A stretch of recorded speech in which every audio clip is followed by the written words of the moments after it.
Hello बच्चों, आइए प्रश्न को देखते हैं। कथन का निषेधन लिखिए। और यहाँ पे देखो कथन दे रखा है 3 और 6 का गुणनफल 12 है।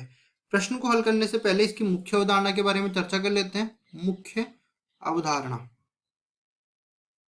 तो देखो, यहाँ पे हम लोग पहली चीज तो ये देखते हैं कि कोई भी वाक्य कथन कब होता है, जब या तो वाक्य सही हो या वाक्य गलत हो। दोनों स्थितियां संभव नहीं है। अगर सही हो रहा है तो भी वो कथन होगा, गलत हो रहा है तो भी वो कथन होगा।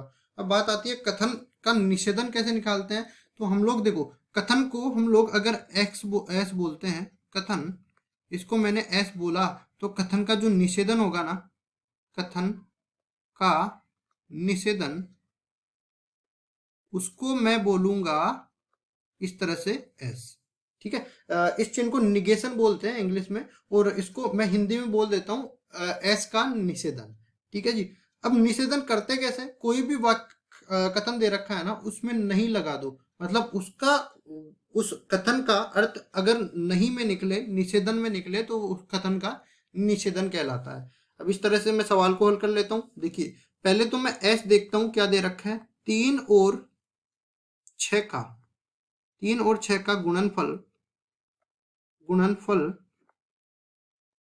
12 है। और एक और चीज याद रखो कि अगर एस सत्य है तो एस का जो निषेधन है ना, वो असत्य होगा। एस अगर असत्य है तो एस का निषेधन जो है सत्य होगा। यहाँ पे आप देख सकते हो 3 और 6 का गुणनफल 18 होता है। तो यहाँ पे तो 12 दे रखा है, मतलब कह सकते हैं कि ये एक असत्य कथन है, असत्य कथन है। अब मेरे को निकालना है इसका निषेधन एस, निषेधन एस।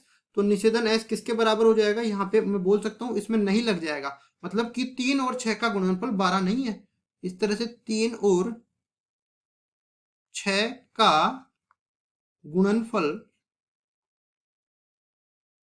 12 नहीं है। और यहाँ पे हम लोग जानते हैं 12 नहीं होता, मतलब कि ये एक सत्य कथन हो जाएगा। ठीक है जी।